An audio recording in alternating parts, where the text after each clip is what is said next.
நம்ம வாழ்க்கையில் வெற்றிப்படியை நோக்கி பயணிக்கணும். உதாரணத்துக்கு நல்ல வியாபாரம் நடக்கணும், நல்ல தொழில் தொடங்கணும், இல்லை என் குழந்தைங்களுக்கு திருமணம் நடக்கணும். இன்னும் சொல்லணுன்னா நம்ம வீடு கட்டணும். ஏன்னா ஒரு வாழ்க்கைக்கு உத்தரவாதம் அப்படின்னா அது வீடாக தான் நம்ம நினைக்கிறோம். ஏன்னா நம்ம வாழ்க்கையோட பயணம் எந்த அளவுக்கு இருக்குது அப்படின்னு சொல்கிறதுக்கான காரணம் இந்த வீடு அப்படின்னு நமக்குள்ளே ஒரு கனவு இல்லம் இருக்கும். எப்படி கனவு இல்லம் கட்டுறதா இருக்கட்டும், இல்லை வாங்குறதா இருக்கட்டும், இந்த மாதிரி நம்மளோட வெற்றியை நோக்கி பயணிக்கணும் அப்படின்னா அந்த வெற்றி சடனாக எடுத்த எடுப்பிலே உடனே கிடைச்சிருமா அப்படின்னு கேட்டால் கண்டிப்பாக கிடைக்காது இல்லையா? உதாரணத்துக்கு சொல்லணும்னா, பெரிதாக யோசி சிறியதாக தொடங்கு, ஒரே நாளில் உயர்ந்து விட முடியாது, வென்றால் மகிழ்ச்சி தோற்றால் பயிற்சி தொடரட்டும் முயற்சி. ரொம்ப அழகாக படித்ததில் பிடித்தது அப்படின்ற ஒரு அழகான வாசகம். இது யார் எழுதுனாங்க? கவிதை மட்டும் கிடையாது, வாழ்க்கையை ஒரு சின்ன இடத்துல வெற்றி தோல்வியை பற்றி ரொம்ப எளிமையாக சுருக்கமாக எல்லாருக்கும் புரிகிற விதமாக கொடுத்துருக்காங்க. ரொம்ப அழகான ஒரு வாக்கியம் அப்படின்னு தான் சொல்லணும். சரி, இந்த வாக்கியம் எதுக்காக இந்த இடத்துல சொல்லிக்கிறேன், இந்த டாபிக் எதுக்கு இந்த பிளாகில் வந்திருக்கு அப்படிங்கிறத தெளிவாக சொல்கிறதுக்கு முன்னாடி அனைவருக்கும் வணக்கம் and welcome back to our channel spiritual with Raji. எல்லாரும் எப்படி இருக்கீங்க? எல்லாரும் நல்லா இருக்கணும்னு இறைவன்கிட்ட பிரார்த்தனை பண்ணிக்கிறேன். வாங்க வீடியோக்குள்ளே போகலாம். இந்த வீடியோவில் இந்த வாசகத்துக்கு மட்டும் இல்லை வெற்றி தோல்வியை மட்டும் இல்லை, என்னோடய பிளாக் என்னோடய டே எப்படி போச்சு, நான் எப்படி ஒரு பிரம்ம முகூர்த்தத்தில் ஆரம்பித்து ஒரு கோலத்தில் ஆரம்பித்து இன்றைக்கி பிரம்ம முகூர்த்தமாக மாறி அதுக்கப்புறமா நிறைய விலாக் எடுத்து நிறைய வீடியோஸ் எடுத்து இன்றைக்கி எனக்கு தெரிஞ்சு இது சக்ஸஸ்ஃபுல்லாக தான் நான் நினைக்கிறேன். என்னோடய லைஃப் இந்த அளவுக்கு கொண்டு போகிறதுக்கான ஒரு காரணம், என்னுடைய முன்னாடி எப்படி போனோம், சைடில் இருக்கிற கிளைகளை பார்க்கக்கூடாது, சைடில் இருக்கக்கூடிய புற்செடிகளை பார்க்கக்கூடாது, ஒரு உயர்ந்து போகிற மரமாக மட்டும்தான் நம்ம வளரணும் அப்படின்னு என்னுடைய வாழ்க்கையை எப்படி எடுத்துகிட்டு போகிறேன். இது எப்படி எனக்கு சக்ஸஸ்ஃபுல்லாக ஆகுது, ஏன்னா நம்ம வாழ்க்கையில் நிறைய ப்ளஸ் அண்ட் மைனஸ்லாம் இருக்கும் இல்லையா? அதை பற்றிலாம் அவங்க கூட ஷேர் பண்ணிக்கிறேன். வாங்க வீடியோக்குள்ளே பார்க்கலாம். இது பிரம்ம முகூர்த்த பூஜை அன்னைக்கு எடுத்த வீடியோ தான். எப்பயுமே ஒரு வேலை செய்கிறேன், இல்லை பிரம்ம முகூர்த்த பூஜை பண்ணுறேன், இல்லை ஏதாவது ஒரு குக்கிங் பண்ணுறேன்னா அதுக்கு ப்ரீ பிளானிங்னு நிறைய வேலை பார்ப்பேன். அதாவது நார்மல் வேலையை விட ப்ரீ பிளானிங்னு எல்லாமே ரெடி பண்ணி வைப்பேன். இருந்தாலும் பிரம்ம முகூர்த்த பூஜை அன்னைக்கு தான் கரெக்டாக மஞ்சள் குங்குமம்லாம் விளக்குக்கு வைக்கலாம் அப்படின்னு ரெடி பண்ண ஆரம்பிச்சிட்டேன். அதே மாதிரி விளக்கு எல்லாமே நாளே சுத்தம் பண்ணி வச்சுட்டேன். இருந்தாலும் அந்த மஞ்சள் குங்குமமும் நாளே வச்சுருந்தா இன்னும் கொஞ்சம் பெட்டராக இருக்கும்னு தான் தோணுச்சு. அதே மாதிரி ஒரு சிஸ்டர் கேட்டிருந்தீங்க, இந்த மஞ்சள் குங்குமம் நீங்கள் என்ன மாதிரி பயன்படுத்துகிறீங்க, சாதா மஞ்சத்தூளா இல்லை வீட்டில் ரெடி பண்ணி கொடுக்குறீங்களா வைக்கிறீங்களா அப்படின்னு கேட்டிருந்தீங்க. ஆக்சுவலாக மஞ்சத்தூள் வீட்டிலே அரைச்சது தான். இப்போ இல்லை, நான் ஸ்டார்டிங் ஸ்டேஜில் இருந்தே இந்த பூஜை ஸ்டார்ட் பண்ணதுலேருந்தே கொஞ்சம் கொஞ்சமாக இந்த மாதிரி தான் நம்ம பூஜை பண்ணணும் அப்படின்னு வீட்டிலே அரைக்க ஆரம்பிச்சிட்டேன். இதுக்கு பார்த்திங்கன்னா ஒரு 2-3 ஸ்பூன் நீங்கள் மஞ்சத்தூள், சாதா மஞ்சத்தூள் நம்ம குழம்புக்கு போடுறதோ இல்லை சுவாமிக்குன்னு தனியாக வாங்கி வைக்கிறீங்கன்னா அதில் இந்த மாதிரி அரைச்சி வச்சுக்கிறது பெட்டர். இதை பற்றி வீடியோ வேணும்னா கேளுங்க, கண்டிப்பாக கொடுக்குறேன். இதுக்கு முன்னாடியும் வீட்டில் எப்படி மஞ்சள் ரெடி பண்ணலாம், இதை வச்சு கிச்சன் க்ளீன் எப்படி பண்ணலாம், ஹால் எப்படி க்ளீன் பண்ணலாம், மற்ற இடங்கள்லாம் எப்படி க்ளீன் பண்ணலான்றதை பற்றியுமே தனித்தனியாக நான் வீடியோ கொடுத்துருக்கேன். தேவைப்பட்டாலும் செக் பண்ணி பாருங்கள். ஒன்றும் இல்லை, நம்ம ஜாதிக்காய், மாசிக்காய் இந்த மாதிரி நிறைய மூலிகைகள் சேர்த்து அரைச்சிட்டு ஒரு 1/4 ஸ்பூன் அளவுக்கு போட்டோ இல்லை 1/2 ஸ்பூன் தாராளமாக போடலாம். போட்டு அந்த மஞ்சள் வைக்கும்போது அடாடாடாடா அவ்வளோ ஒரு கமன்னு ஒரு மனம் வரும் பாருங்கள். அந்த இடத்துல தெய்வம் குடிக்கொண்ட ஒரு மனம் அந்த இடத்துல இருக்கும். ஏன்னா பச்சை கற்பூரம், ஜவ்வாது இந்த மாதிரி எல்லாமே கலந்து அதில் அரைப்பேன். மற்றபடி ஆர்டிஃபிஷியலாக எதுவுமே செய்ய மாட்டேன். வீட்டில் இயற்கையாக நம்ம கடைகளில், நாட்டு மருந்து கடைகளில் வாங்கி அதை வீட்டில் வச்சு அரைச்சி இந்த மாதிரி செய்யும்போது அதில் அபிஷேகம் பண்ணுனாலே அவ்வளோ ஒரு மனம் வருங்க. அடுத்ததாக ஒரு சகோதரி கேட்டிருந்தீங்க, இந்த திரி ஸ்டாண்ட் விளக்கில் எப்படி உங்கள் விளக்கில் மட்டும் நடுவில் தெரியுது, நடுவில் எப்படி இந்த மாதிரி தீபம் ஏற்றுறீங்க அப்படின்னு கேட்டிருந்தீங்க. திரி ஸ்டாண்ட் நீங்கள் வச்சுட்டிங்க அப்படின்னா 1 மாதம் ஆனால் கூட, ஒரு இன்கேஸ் நம்மளால் க்ளீன் பண்ண முடியலைன்னா கூட அந்த விளக்கு கருமை நிறம் மாறாது. ஏன்னா நடுவில் வைக்கிறோன்னா அதே இடத்துல தான் நின்று எரியும். அந்த திரி ஸ்டாண்டு மட்டும் கொஞ்சம் அழுக்காக தான் செய்யும். அதை மட்டும் நம்ம க்ளீன் பண்ணிட்டோம் அப்படின்னா தீபம் பார்க்க பளிச்சுன்னு அந்த இடத்துல அந்த விளக்கே பார்க்குறதுக்கு ஒரு ரம்யமாக இருக்கும். நீங்கள் வேணால் ட்ரை பண்ணி பாருங்கள். அடுத்ததான் வீடியோ ஸ்டார்ட் பண்ணும்போது வெற்றி தோல்வியை பற்றிலாம் சொல்லியிருப்பேன். இது எதுக்காக அந்த டாபிக் சொன்னேன் அப்படின்னா, ஃபஸ்ட்டு டே பிரம்ம முகூர்த்த பூஜை ஸ்டார்ட் பண்ணணும். ரொம்ப நாள் கழிச்சு ஸ்டார்ட் பண்ணுறோம். எப்படியாவது ஸ்டார்ட் பண்ணிடணும்னு அந்த மனசில் ஒரு ஆர்வம் இருக்கும்ல. ஆர்வம் இருந்தா தானே ஒரு வேலைய செய்ய முடியும். அந்த மாதிரி தைரியமா நல்ல எத்தன நாள் தூங்குனா என்ன? நம்ம நெனச்சா தான் உண்டு. நம்ம நெனைக்கலைன்னா இல்ல. இல்லைங்களா? அந்த மாதிரி நெனச்சிட்டு தான் பிரம்ம முகூர்த்த பூஜைய ஸ்டார்ட் பண்ணேன். 4:30க்கு மேல எந்திரிச்சு இருந்தாலும் நம்ம பூஜை ரூம்ல ஆத்ம விளக்கு எரியும் இல்லையா? அந்த ஆத்ம விளக்கையுமே நல்லா அந்த திரிய தூண்டி விட்டா தானே நல்லா எரியும். தூண்டி விட்டுட்டு பூஜை ரூம்லலாம் விளக்கு ஏத்திட்டு ஏன்னா கொஞ்சம் முன்ன பின்ன ஆயிட்டா கூட அந்த டைமிங்க கீப் அப் பண்ண மாதிரி ஆயிடும் அப்படின்னு எல்லா வேலையும் முடிச்சுட்டு பூஜை ரூம்ல விளக்கு ஏத்திட்டு எப்பயுமே பார்த்தீங்கன்னா, வெளியிலேருந்து கொண்டு வந்து தான் பூஜை ரூம்லலாம் விளக்கு ஏத்துவேன். ஆனா அன்னைக்கு எனக்கு டைம் எப்படியும் முன்ன பின்ன ஆயிடுமோன்னு நெனச்சேன். ஏன்னா ஃபஸ்ட்டு டே ஸ்கூல் போற ஒரு குழந்த மாதிரி தான் அன்னைக்கு எனக்கு இருந்துச்சு. அறக்க பறக்க ஹரிபரியா இருக்கிற மாதிரி இருந்துச்சு. இருந்தாலும் அந்த ஹரிபரினால இந்த டேவ நம்ம மிஸ் பண்ணிறக்கூடாதுன்னு ஸ்டார்ட் பண்ணிட்டேன். அப்படியே தான் பார்த்தீங்கன்னா, நல்லபடியா பிரம்ம முகூர்த்த பூஜைய ஓரளவுக்கு முடிச்சுட்டு, இந்த நம்ம விநாயகருக்குலாம் பூ கட்டி ஷார்ட் வீடியோல போட்டிருப்பேன். பூ கட்டி போட்டது அதெல்லாம் பார்த்தீங்கன்னா, ஒரு 8:30 மணிக்கு தான் போட்டேன். அதுதான் உண்மை.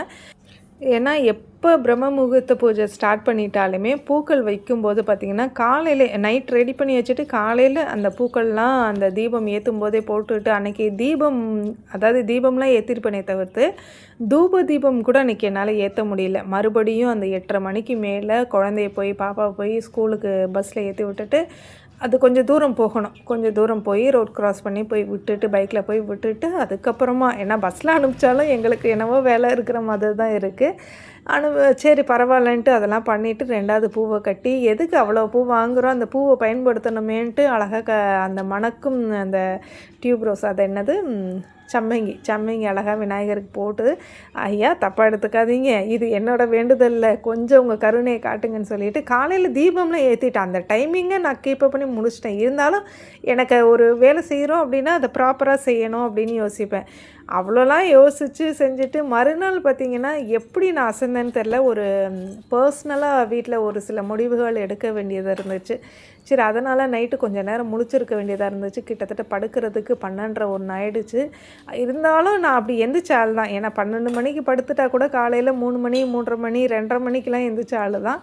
இந்த மார்கழி மாதத்துலலாம் எந்திரிச்சிருக்கேன். இருந்தாலும் நம்ம எந்திரிச்சிருவோன்னு ஒரு நம்பிக்கை இருந்து தான் ட்ரை பண்ணேன். இருந்தாலும் மறுநாள் முடியல. அதனால தான் உங்களுக்கு பிரம்ம முகூர்த்த பூஜை வீடியோவாக கொடுக்க முடியல. மறுநாள் நான் எந்திரிக்கும் போது 5:30 மணி. இருந்தாலும் தீபம் ஏற்றுவோம் அப்படின்ட்டு தான் அந்த ஒரு வாக்கியத்தை நான் உங்கள்கிட்ட சொல்லியிருப்பேன், படித்ததில் பிடித்தது அப்படின்னு. ஏன்னா எதுவுமே வெற்றி அப்படின்னா ஒரே மாதிரி போயிடாது. இப்போ நான் ஒரு 10 நாள் பிரம்ம முகூர்த்த பூஜை பண்ணுறேன்னு வச்சுக்கோங்களேன். 11ஆம் நாள் ஏதோ ஒரு காரணத்தினால ஒரு குழந்தைக்கு முடியலையோ இல்லை ஏதோ நல்லாவே நார்மல் டேன்னு கூட வச்சுக்கிறோமே, ஏதாவது ஒரு டயர்டில் கூட நம்ம தூங்கிட்டோன்னா, அச்சோ முடிஞ்சிருச்சோ நம்ம இவ்வளோ ட்ரை பண்ணோமே என்னால் முடியலையே அப்படின்னு யோசிக்காதீங்க. இந்த பிரம்ம முகூர்த்தத்துக்கு இன்னொரு விஷயம், இது ஹிந்துக்கள் சார்ந்தது, ஹிந்துக்கள் பண்டிகை இல்லை ஹிந்துக்களோட ஒரு வழிபாடு அப்படிங்கிறது கிடையாதுங்க. நான் மறுபடியும் சொல்கிறேன், சாதிக்கிறவங்களால மட்டும்தான் அந்த நேரத்தில் எந்திக்க முடியும். இது ஏன் நான் திருப்பி திருப்பி சொல்கிறேன்னா, இன்றைக்கி ஒரு யூடியூப்பில் வீடியோ போட்டு அதுக்கு இன்னும் டைமை ஒதுக்கி நான் மட்டும் கிடையாது, நிறைய பெண்மணிகள் இன்றைக்கி ஒரு டாக்டர் முதற்கொண்டு அந்த டைமிங்கை கீப்பப் பண்ணுறாங்க. ஏன்னா அன்னைக்கு நான் பார்த்தேன் 1.5 மாதத்துக்கு அப்புறம் இந்த இயற்கை அன்னை என்னை பார்த்து கேட்ட மாதிரி இருந்துச்சு. என்ன என்னை இவ்வளோ நாள் நீ கண்டுக்கவே இல்லையா அப்படின்னு கேட்ட மாதிரியான ஒரு எண்ணம் எனக்கு தோணிக்கிட்டே தான் இருந்துச்சு. அவ்வளோ ஒரு அழகாக, அவ்வளோ சம்மர் நல்ல வெயில் அடிக்குது, வெக்க தாங்க முடியலை. காலையிலே ஒரு 7 மணி 8 மணிக்கெலாம் வெயில் வந்துடுது, சுளீர்னு அடிக்குது, குழந்தைங்கள ஸ்கூலுக்கு விடும்போதெல்லாம் வேர்த்து கொட்டுது. அந்த மாதிரி தருணத்தில் கூட அதே ஒரு 4:30 மணிக்கு மேலே நான் போய் பார்க்குறேன். பார்த்துட்டு அந்த இயற்கையை ஒரு 10 நிமிஷம் ரசிக்கிறேன். அவ்வளோ ஒரு அருமையாக ஒரு தென்றல் காற்று வீசுகிற மாதிரி, எந்த ஒரு டிஸ்டர்பன்ஸும் இல்லை. நம்மளோட வீடு தானே, நம்ம ஃப்ரீயாக எப்போ வேணாலும், ஒரு வாடகை வீட்டில் இருந்தால் கூட நம்ம யோசிக்கலாம் பக்கத்தில் யாருக்கும் டிஸ்டர்ப் ஆகுமோ அப்படின்னு. நான் பாட்ட கோலம் போட நான் பாட்ட இருக்க இந்த சின்ன இடத்துல தான் கோலம் போட்டேன். ஆனால் அன்றைக்கி நல்லாவே ரசித்து ஒவ்வொரு இடத்தையும் ரசித்து அந்த அன்னை என்னை கேட்ட மாதிரியான ஒரு எண்ணம் இருந்துச்சு. இது எதுக்காக இவ்வளோ தூரம் லென்த்தாக சொல்கிறேன் அப்படின்னா, நீங்கள் ஏதாவது ஒரு வேலைக்கு போகணும்னு யோசிச்சுருப்பீங்க. ஏதாவது ஒரு தொடக்கம் நம்ம இன்னையிலேருந்து ஆரம்பிப்போம். ஒரு 10 குழந்தைங்களுக்கு டியூஷன் எடுப்போமே, படிச்சிருக்கோம், நம்ம படிப்பை வீண் பண்ண வேணாம் அப்படின்னு யோசிக்கலாம். எல்லா இடத்துலையும் எடுத்த எடுப்பில் வெற்றிகள் காணவே முடியாது. அப்படியே அந்த வெற்றி இருந்தாலும் திடீர்னு நல்லா போய்க்கிட்டுருக்கு, உங்களோட வெற்றி நல்லாவே போயிட்டுருக்கு, திடீர்னு சடனாக ஏதாவது ஒரு பிரேக் ஆகுது அப்படின்னா அந்த இடத்துல உங்களால் எப்படி வர்றது அப்படின்றது தெரியாது. தோற்றுருவோமோன்ற ஒரு எண்ணம் நமக்கு கண்டிப்பாக க்ரியேட் ஆகும். அதனால் எப்போ வேணாலும் தோல்வி வரலாம். இப்போது நானே ஒரு யூடியூபர், நாளைக்கு யூடியூபராக இல்லாமல் ஆரம்ப கட்டத்தில் எப்படி இருந்தனோ அதே மாதிரி ஒரு ஹவுஸ் ஒய்ஃபாவோ இல்லைன்னா ஒரு மொபைல் ஷாப் ஓனராகவோ இருக்கலாம். எல்லாமே இதுதான் நிரந்தரம் அப்படின்னு நம்ம சொல்லவே முடியாது. இதெல்லாம் எதுக்காக சொல்கிறேன்னா, எதுலேயுமே தோத்துட்டோன்னு நினைக்காதீங்க. ஹவுஸ் ஒய்ஃபாகவே இருந்தாலும் அந்த இடத்துல நீங்கள் தான் மகாராணி, நீங்கள் தான் இளவரசி, நீங்கள் தான் தலைவி. இப்படி எல்லாத்தையும் யோசிச்சுக்கலாம். உங்கள் குடும்பத்தில் உங்களை கேட்காம யாரும் எந்த வேலையும் செய்ய மாட்டாங்க அப்படிங்கிறத நீங்கள் முதல்ல நம்ம தான் ஹெட் அப்படின்னு நீங்கள் நினச்சிக்கோங்க. இதை மற்றவங்கள்ட்ட காட்ட வேண்டியதில்லை. உங்களுக்குள்ளே நம்ம கருப்பாக இருக்கமோ, நம்ம கலை இல்லாமல் இருக்கமோ, அசிங்கமாக இருக்கமோ அப்படின்னு எந்த ஒரு இதையும் யோசிக்காதீங்க. கருப்பாக இருந்தால் என்னங்க, அது அழகு இல்லையா? அதே மாதிரி நல்ல தலையை வாரி தகுந்த ட்ரெஸ்ஸு அதுக்குன்னு, அதாவது தகுந்த ட்ரெஸ்ஸுனால் ஒரு நைட்டி போட்டாலோ இல்லை சுடிதார் போட்டாலோ அப்படி சும்மா வெளியில் போய் பாருங்கள். இப்போல்லாம் நான் பார்த்தீங்கன்னா வெளியில் போனாலே பிடிக்காது எனக்கு. எங்கே வெளியில் போனாலும் பிடிக்காது. வீட்டுக்குள்ளேனா ஒரு ஃப்ரீடமாக இருக்கிற மாதிரி இருக்கும். வெளியில் போனால் அதுக்குன்னு ட்ரெஸ் சேஞ்ச் பண்ணணும், அதுக்குன்னு ஒரு சின்ன மேக்கப் கொடுக்கணும், இந்த மாதிரி யோசிக்கிறனால வெளியில் போக எனக்கு பிடிக்காது. இருந்தாலும் பக்கத்தில் கூட வாக்கிங் போகக்கூடாது, பக்கத்தில் இருக்கிற பார்க்குக்கு கூட போகக்கூடாதுங்கிறது ரொம்ப ஓவராக தான் எனக்குமே தோணுது. இதெல்லாம் எதுக்காக சொல்கிறேன்னா, பெண்கள் உயரணும், வளரணும். டெய்லரிங் தெரியுமா? சிம்பிளாக செய்யுங்க. ஒரே நல்ல பாட்டில் அது என்ன பாட்டு, நிறைய பழைய படங்கள்லாம் இந்த 90s கிட் படங்கள்லாம் பார்த்துருப்போம் இல்லைங்களா? ஒரே பாட்டில் பணக்காரன் ஆகிறது அந்த மாதிரிலாம் லைஃப்பில் முடியாது. ஆனால் ஒரே பாட்டில் பணக்காரன் ஆகியும் ஒரே பாட்டில் ஏழையாகவும் நம்ம கண்டிப்பாக ஆக மாட்டோம். நிச்சயமாக வளர்ந்துட்டோம், எந்திரிச்சிட்டோம் அப்படின்னா கண்டிப்பாக ஓட ஆரம்பிச்சிடுவோம். அதே நேரத்துக்கு நம்மளோட செல்ஃப் கேருங்கிறது ரொம்ப ரொம்ப முக்கியம். அதே மாதிரி ஒரு விஷயம், ஒரு வேலை செய்கிறோம், அதை தொடர்ந்து செய்யணும், இன்னும் அதிகமான இது பத்தலை அப்படிங்கிற ஒரு எண்ணம் நமக்கு க்ரியேட் ஆகும். எனக்கு அப்படி தான் க்ரியேட் ஆகும்.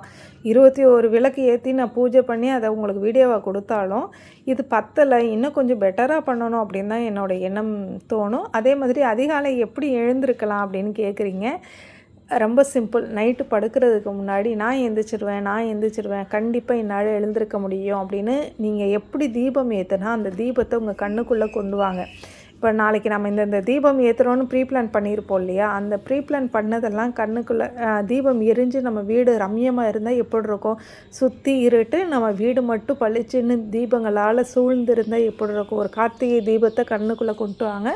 அவ்வளோ தீபத்தையும் ஏற்றணும்னு அவசியம் கிடையாது. இங்கே பார்த்தீங்கன்னா நான் சிம்பிளாக தான் நான் ஏற்றியிருக்கேன். ரொம்பலாம் நான் ஏற்றலை. அப்படியே திரும்பி பார்த்தோன்னா படிகள்லாம் நான் தீபம் ஏற்றாமல் ஏன் கோலமே போடாமல் தான் இருக்கேன்.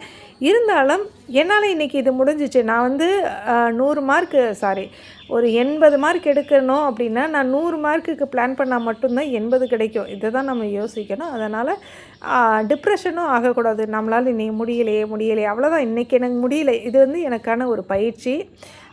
முதல் நாள் செஞ்சுருக்கேன், அடுத்து 2 நாள் கேப் ஆகிடுச்சு. ஏன்னா இன்றைக்கி அமாவாசைன்ட்டு விட்டுட்டேன். இந்த வீடியோ இன்றைக்குள்ளே வந்துரும்னு நினைக்கிறேன். அப்படி வரலைனாலும் உங்களுக்கு நாளைக்கு இந்த வீடியோ கண்டிப்பாக ஷேர் பண்ணுறேன்.